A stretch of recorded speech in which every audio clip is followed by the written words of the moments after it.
delighted to be here after all these months of many emails back and forth. I think at some point I was exchanging 10 or 15 a day with Nina and Lorraine about their stuff. So I'm delighted to be here and see this project come to fruition. I just want to quickly say a few words about the background of this project. At the Getty Research Institute, the GRI, we've been trying to expand our initiatives, our collections, but also our initiatives to embrace a global art history. I sort of don't really love that term, but we're interested in art historical traditions around the world. And as we were thinking about in which directions we should go, I kept saying Latin America, and Thomas Adrian said Asia, and I agreed with that as well. And then we said, how about we do the Transpacific? That we maybe get to both. And so we have a research project, and this symposium is part of this larger research project. And this also goes to speak a little bit about the scope, which you yesterday raised. There are many topics that you can engage with when you think about the Trans-Pacific. So the Pacific Islands is a topic. And in our initial discussions, we had wanted to bring in more about the Pacific Islands, but as we shaped the symposium, we wanted to narrow it down and make it more focused on Manila and the interchange between Latin America and Asia, and then the tendency that went off from there. And so this is why we saved the Pacific Islands questions for another symposium, because that merits a whole symposium unto itself. Also, recently there had been a symposium in Munich about this topic, so we didn't want to repeat this inquiry. So this is one symposium as part of a larger research project that we have at the GRI. It's also part of our Scholar Year theme, Connecting Seas, and we have an exhibition about this topic, and so we're constantly thinking this year about engagements across different oceans and different bodies of water. So in one part, this is an educational goal. We're here to learn about the Trans-Pacific interchanges, and we want to learn from all our scholars. This is a topic that's not my specialty, but I'm here to learn about it. I'm very interested in it. But we're also here sort of on a diplomatic mission. This is sort of a broader goal of the GRI. We want to learn about the various institutions, art historical institutions that are here in Manila, and I think we've amply succeeded in this. We've met some of these museums and curators. I see a few faces here, and so in that sense, it's a goal to have a Trans-Pacific interchange of ideas, but also building Trans-Pacific bridges between institutions and forge a global network of art historical scholars, which is what we're trying to do in general at the GRI. So we're going to India and Brazil and China and Africa, and this is part of a larger project that we also share with the Kunsthistorische Institute. They're of course very active in that sense as well. So that's a little bit about the project itself. And of course, I too have to add my thanks. It's this same list that you've heard before, but I don't want to be amiss to thank everybody. Of course, above all, Nina, my partner in crime. I wrote down the same tagline. This really would have not been possible without you.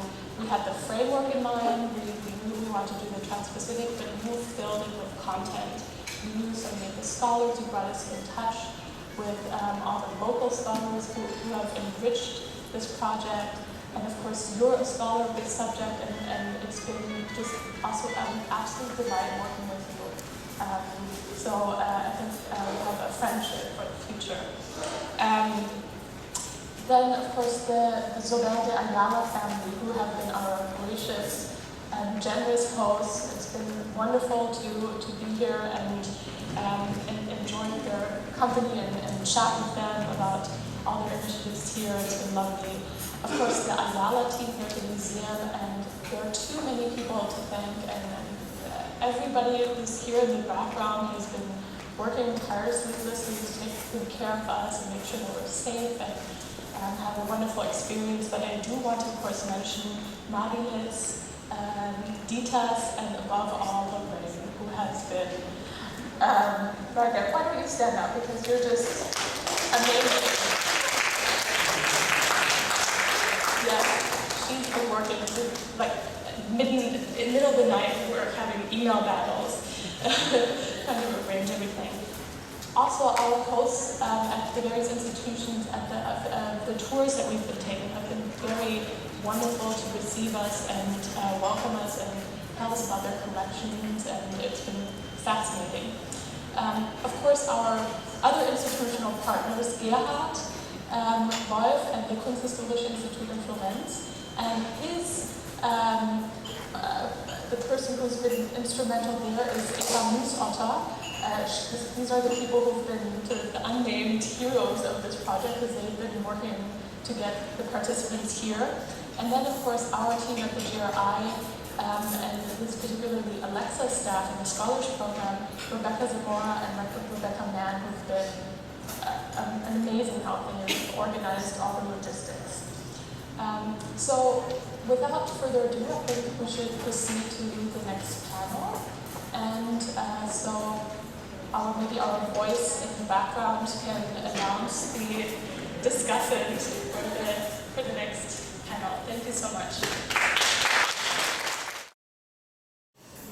I know this is very boring, but I want to say thank you to everyone, our hostesses and our hosts, for your warm welcome, your incredible generosity. It's been amazing. So we will go back and spread the word about companies. I'm just going to do some brief introductions to our speakers. If I were the tour guide for the conference, I would say, if it's Sunday, we're going to China, because that's what we're going to do this morning's session. We have two speakers. Both of them I've had the privilege of meeting because they are scholars this year at the Getty Research Institute. Dr. Marco Musillo was there in the fall, and he is a research associate in Chinese art and culture at the Museo della Cultura in Lugano, Switzerland. He has a particular interest in the cross-cultural exchanges between the Italian artists at the court, particularly of the Chongmeng Emperor, but also a little bit later, who did hundreds and hundreds of commissions at the court. And he has just finished up a booklet study of one of them, Giuseppe Castiglione, in Chinese Lanchini, to study his work as well. But Marco also works in contemporary art, so he jumps to the 21st century. And he's also written a very interesting essay in a large catalog that was done on the zodiac animal sculptures by the Chinese activist artist Ai Weiwei. And nicely, there is an exhibition here by the artist, so there's a connection. And today he's going to talk about some of these cross-cultural exchanges. Our second speaker is Dr. Mei Qing. She is from the, I'm losing this, Tongji University in Shanghai, and she is an associate professor there of architectural history and architectural conservation. She has a particular interest in the architectural, the building types, which went out of China and became the signature buildings that we think of, the temples, the pagodas, the garden architecture that became Chinese or chinoiserie in the Americas and in Europe. And so she's going to talk again today, a little bit not overlapping, but complementing Marco's talk on some of the China trade painters who worked and were sending work out into Europe. So without further ado, we'll start with Dr. Musillo.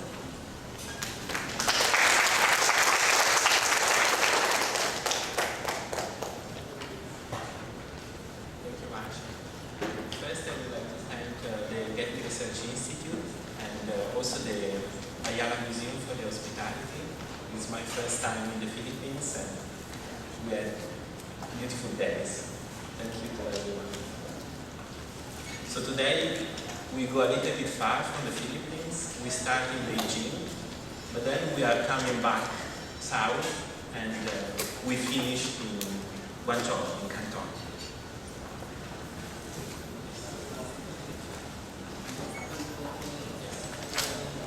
So when people move between different cultures and nations, some individuals become vehicles of intellectual erudition or artistic and technological competence, which in some cases are exchanged and adapted into the systems of knowledge belonging to the place of destinations. Traveling artists between continents or even within different cultural enclaves of their native lands have been always experienced the problems related to aesthetic translations. How to understand the local text, how to become competent in new artistic techniques. Is it possible, in particular, to produce pictures that will contain the signs of a multicultural adaptation, but within an accepted canon? Such an experience, however, does not only remain on the traveler's shoulders, but it is shared by all individuals with specific competences who are critically accepting the knowledge coming from outside. The receivers, therefore, will have to solve the same problems and ask themselves the same questions, but from their own perspective. How do I incorporate the foreign knowledge into my own culture? In the 18th and 19th century China and Southeast Asia, such a significant challenge became one of the markers of cosmopolitan identities, which have developed until today as cultural forms that deserve our attention. Often the exchange between individuals represents just a foundational seed that will produce more complex processes of interaction between different cultural streams and not only between artists and their patrons. Transcultural dialogues may therefore evolve along an extended span of time where the initial exchange will be increasingly less visible, remain visible in pictures, texts, or other cultural forms together, or preserved in only one of them. In order to render this process more clear, today I will briefly discuss two artistic exchanges that are usually not considered in relation to each other, but which in fact have a very interesting common lineage. The first is represented by the work of European artists in the Qing painting workshop. This exchange was firmly established in 1715, initially here in the Chinese capital of the Milanese painter Giuseppe Castiglione, a Chinese name Blanchanin, and it came to an end in 1812 with the death of Giuseppe Panzi, an artist from Florence, also working for the Qing household from 1771. In between are a few others, less or more professionally trained artists who served at the Manchu patronage. Their work is characterized by a striking pictorial translation that was authorized and guided by their Qing emperors who personally supervised the painting commissions.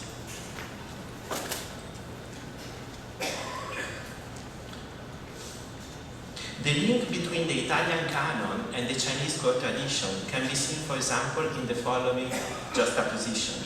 What happened in the 20 years dividing the making of Tobias, a painting commissioned to Castiglione in 1705 for the Jesuit refectory in Genoa, and the beautiful portrait of the Empress Wei Xiang, which today is preserved in the Palace Museum in Beijing.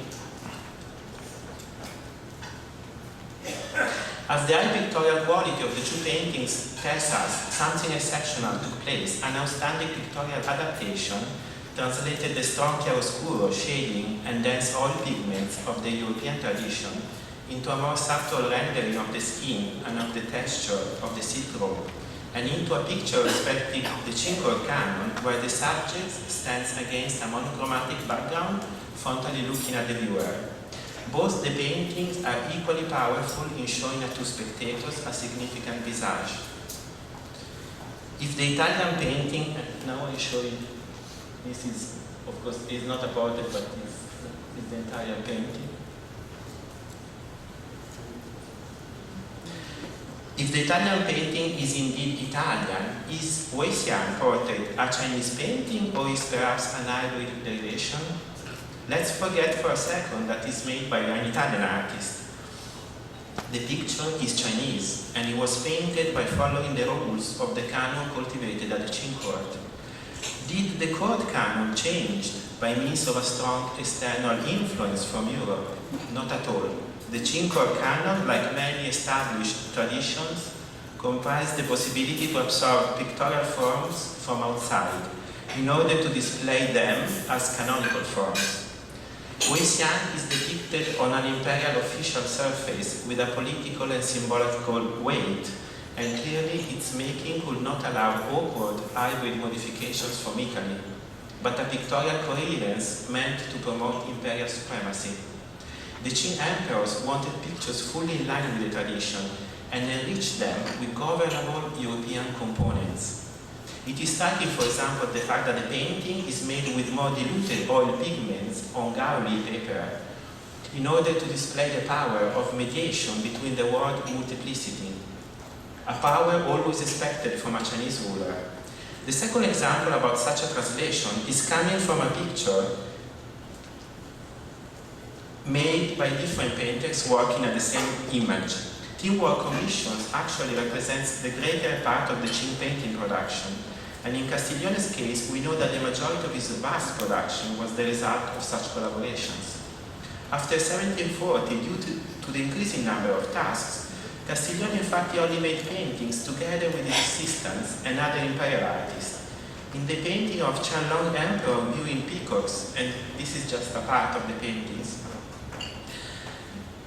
in fact we cannot see the Qianlong Emperors, made around 1758 with Jinqing Biao and other artists, Castiglione painted with a subtle chiaroscuro the architecture, the head, and the boots of the servant who is driving the peacocks toward the emperor.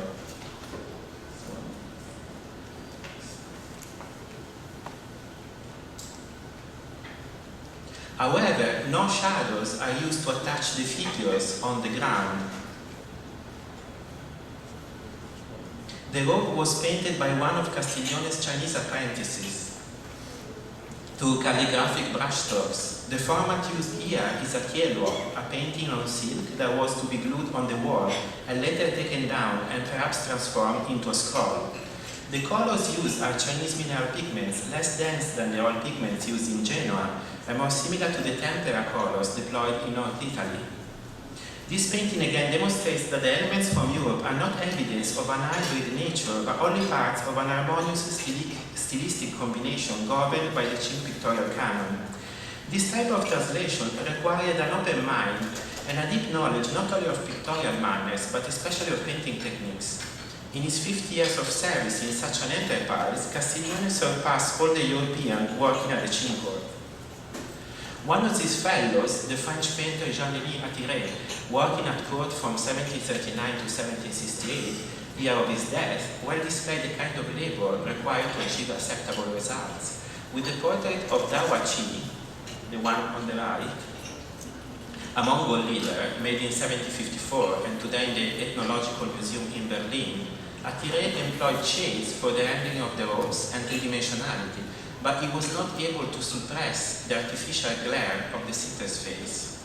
The works of Castiglione and Attiret are evidence of the pictorial variety of a place like the Imperial Workshop, where a great amount of heterogeneous artistic sources met. Until very recently, the Qing Commission were seen as a production almost completely isolated from the artistic currents of the empire, and the European elements seen as isolated attachments of Qing exoticism. In the last years, such a view has been completely dismissed. as some scholars have been indeed delineated a network of influences and transmissions connected the court to the rest of the nation. Court artists traveled, and together with a flourishing market of copies and printed images generated in Beijing and in other cities, became agents of an artistic diffusion also embracing the painting forms from Europe. This new scholarly perspective has recently grown parallel with a new interest in commissions of images from contests of views not previously considered. One of the most notable is the Tongjinhua, the use of perspectival wall paintings inside the imperial buildings. Here in the Igungong, in the Forbidden City, we are in front of a scroll medium, which would be, we are not in front of a scroll medium, which would be invisible for years before being unrolled again, but in front of a painted landscape with architectures that, like a mural painting in an Italian princely mansion, will characterize the space and kinetic experience of spectators, and thus becoming a visual element linked with different objects and visual forms. All this exchange did not remain within the court walls. As explained by many scholars who explore the Chinese adoptions from Europe beginning in the first half of the 17th century, the popular prints produced in South China in the 1730s and 1740s display panoramic scenes and perspectival views, and thus the kind of European space we have just seen in the Tiello painting from the Forbidden City. Here, for example, are two perspectival color woodblock prints from Suzhou composing one view, showing a European convergent perspective. The following images refer to the Granger tomb. A series of prints. Here we can see the black and white version on the left and one of the color leaves from the Getty special collection titled Pictures of Rice Culture and Silk Culture and made by the imperial artist Zhao Zheng.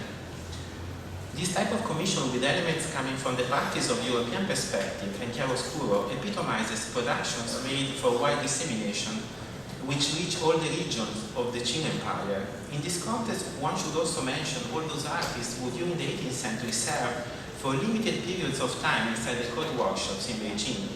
When they returned to their hometowns, they became vehicles for the transmission of the painting translations achieved in the capital.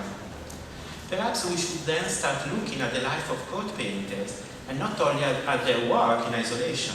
For example, in the memoir about the above-mentioned atelier, Amiot, a Jesuit father serving in Beijing, and the memoir is one of the documents that is in the Getty Special Collection Library. Amiot, a Jesuit father serving in Beijing, reports that the painter was highly requested outside the court by wealthy and important families. The majority of his private activity was for portraits, but also we find requests for, and I quote, any subject in the European fashion to decorate a studio, or even some brushstrokes on fans and furniture. Moreover, from the same passage, we know that the French artist was personally paying a professional artist outside the court in order to finish portraits in which he was only painting the face. All this means that the same exchange that was taking place inside the court was also happening outside and quickly reaching all the country. In 18th century China, this exchange was of course amplified in the port cities of the south, when in 1757 Guangzhou Canton became, by imperial decree, the only port open to European merchants. Official and unofficial trades that connected Europe, the Southeast Asia, and China had already centuries-long history. The rich cities of South China were characterized by a form of cosmopolitanism that included the knowledge of the consumption of foreign artistic objects, elements, both coming from the trades and from the Qing patronage in Beijing. Between Europeans and their home, the merchants who were authorized to mediate with foreign trade companies. And this is a view of Canton. The language employed was also a sign of dynamic cosmopolitanism. By 18th century, the trading language was in fact an hybrid English with Portuguese, Malay, and Chinese words. Especially in Guangzhou, but also in Macau and Hong Kong, professional Chinese artists began to produce pictures for the community of expatriates and for the international market. Through prints, but especially through a knowledge of European painting accumulated in more than 1 century, these artists were completely aware of the new trends coming from the court. The first attested painter of this kind is probably Guanzolin, known by the Europeans as Folium, active between 1785 and 1810, followed by the renowned Guan Chaochang or Lanhua, active between 1830 and 1850, and Guan Yanchang or Tinghua, on the Guangzhou scene between 1840 and 1870, young brother of Guan Chaochang. The common training for these painters was portrait studio, usually for the making of ancestors' portraits to be displayed in funerary services. On the left is a reverse painting on glass made in 1770, where Folium depicted a European merchant or a captain. And although the drawing and composition are not particularly well achieved, it is possible to see a good technique in the rendering of the delicate shades on the face and of the clothes of the sitter. A more multi-layered adoption of European methods is in the portrait of the home merchant in his official robe on the right, holding a snuff bottle. Here's Folium, like Castiglione, but within a different working environment, was able to harmoniously balance the Chinese rules for official portraiture, the plain background, and the iconographical and bodily stillness of the sitter, with the rendering of three-dimensionality and the delicate shading for the face. Differently, the self-portrait of Lanhua, made in 1840, and today at the Peabody Access Museum, completely follows the European fashion with its three-quarter view, chiaroscuro, and thick brushwork. Folium's translation, who used the Chinese template as a foundation for discrete European elements, find a point of origin in the work of the court artist. If portraiture was the most requested genre by foreigners, cityscapes and pictures with an ethnographical undertone were also very popular. Here, for example, is an oil painting on canvas, made in 1820, by an anonymous Chinese artist depicting a young lady playing the flute in an elegant Chinese interior open on a garden. In this painting, the lesson from the Beijing court and from the printed repertoires is completely grasped. The raking light is entering into the domestic space, and chiaroscuro and shadows are characterizing the scene, which, however, is inhabited by figures who have no trace of European painting techniques on their faces. Until today, the Cantonese production of pictures, characterized by an harmonious combination of Chinese schools and European techniques, has been accepted only as the work of copists who must produce pictures for the market. Although in terms of working procedures, this is indeed true, in art historical terms does not change the fact that such a production is an important outcome of a pictorial translation. The main obstacle in adopting a transcultural perspective for this case study is represented by the British historiography, which today still display the tendency to look for Anglo-centered artistic genealogies in order to explain foreign adoptions in Asia. With regards to Canton, such a genealogy is embodied by the work and figure of George Chinnery, who from 1825 to his death lived and painted in Macau. This is a painting by Chinnery.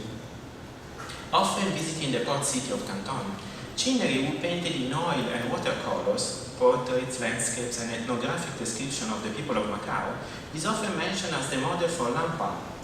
Although Lanhua studied and copied Chinnery, with his fully formed knowledge of European art, coming from different sources and from the court.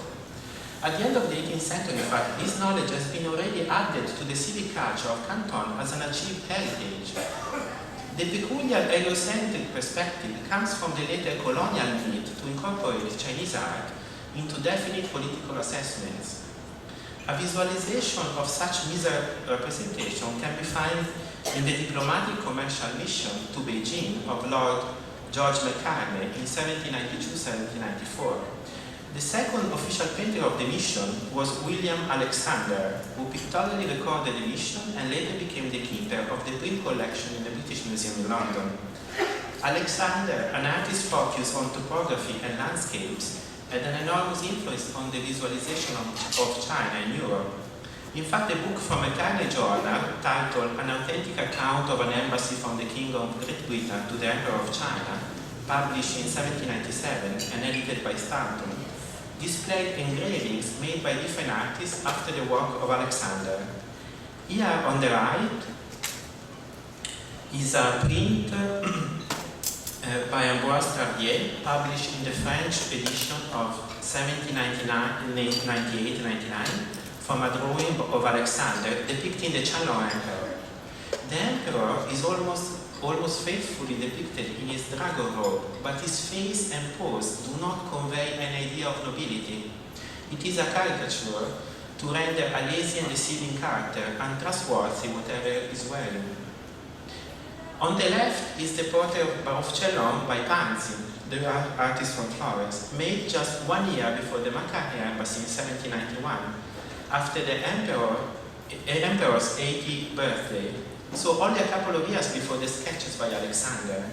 The difference is striking. Here Cellon is in a formal pose, showing all the symbol of his power, but also displaying the marks of the old age, which in this case would magnify imperial wisdom. This couple of pictures stand for something that goes beyond the visual and explains why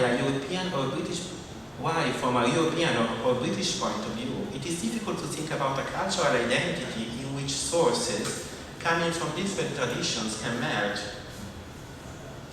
together. This is indeed a fracture between the two opposite perspectives, the first deriving from the idea of modernity attached to Western colonialism, makes a distinction between what is old and thus unworthy and what is new and modern. Cellon or Chinese paintings are too stiff and demanding to fit with the modern course of art and history, which is going to change Chinese culture by means of commerce and chiaroscuro. In order to welcome what is new, one has to dump the old. The second perspective is represented by Chinese art, its aesthetics, and its function as political language. This is based on processes of innovation that are centuries old, perpetually reenacted, and which cannot be defined as hybridizations because they do not mix different sources, but juxtapose single elements that have been extracted from different canons. To go back to painting practice, this process of juxtaposition happened in all professional painting workshops in Canton. For example, in the illustration of Tinhua Studio, dated around 1830, we can see 3 artists working on little format paintings. But especially we can see that pictures displayed in the workshops embrace both East and West, painting on mirrors and Chinese calligraphy, European landscapes, Chinese portraiture. There is everything.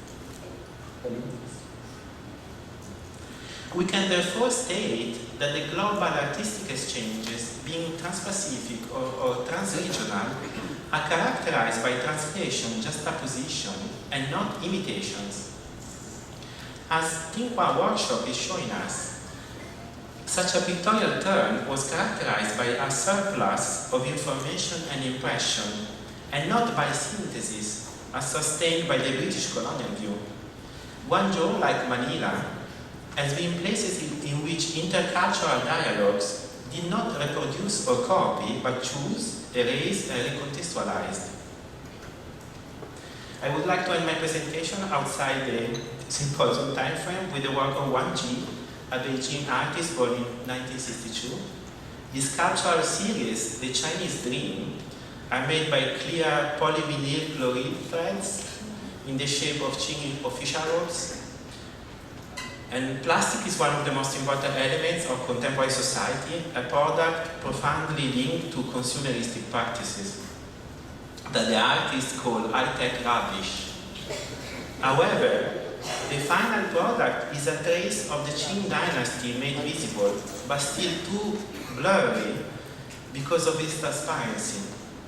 How can the Qing tradition be accorded to Chinese contemporary forms, being plastic rubbish and history at the same time? Or, as a recurrent remark on Castiglione goes, too Western for one, too Chinese for the other? If we want to serve our need to describe national identities, within transcultural art history, we should then discard this dichotomy and venture into the complexity of global engagements. Thank you. Good morning, ladies and gentlemen. It's a great pleasure to be here to present my research related to connecting seas. I would like to thank Getty Research Institute, the director Thomas, and the head of the scholar program, Alexa, for giving me such a wonderful opportunity to do research in Getty. And also I would like to thank the director of Ayala Museum, Marilys, Christina, and thank you, and Lauren. And also Nina, Kim, Marcia make this symposium happen. And I would like to thank also all those who support me to write this paper, my assistant Julia, who is not here. Now I begin to read my English.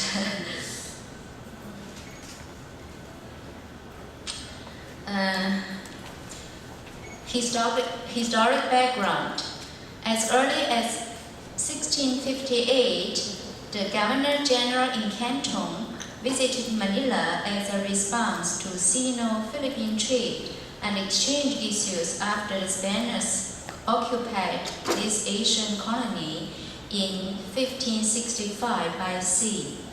After that, a Spanish commercial envoy was sent to Canton in 1669. Historically, the direct contact between China and the Philippines had been almost entirely dependent upon the junk trading system from Quanzhou, Fujian, to the Philippines. Once the Kangxi Emperor set up the Canton custom in 1685, trade flourished until the Qianlong Emperor, who made Canton the only port open to the overseas trade in 1757. Accordingly, Canton's 13 towns were formally set up in 1782 as types of 2- and 3-story buildings along the waterfront of the Pearl River. 2 years later, China and America signed a formal treaty. The establishment of the Royal Philippine Companies in 1785 began the era of sending Spanish ships to China for cargo rather than waiting the arrival of the giant fleet. The opening of Manila in 1789 to non-Spanish European vessels also opened the way for Chinese vessels to carry goods from China to Manila. Beyond the South China Sea, Transpacific exchange were largely completed via the newly developed Manila galleons trade between the Philippines and Mexico. The Spanish, by using the yearly monsoon winds, brought Chinese junks to the Manila, bearing silks and other luxury goods from China to be transited to Mexico on the Manila galleons. Export commodities from China, where Canton consisted mainly of silk, textiles, ceramics, or blue and white porcelain. From China, where Canton consisted mainly of silks, textiles, I repeat this sentence. From the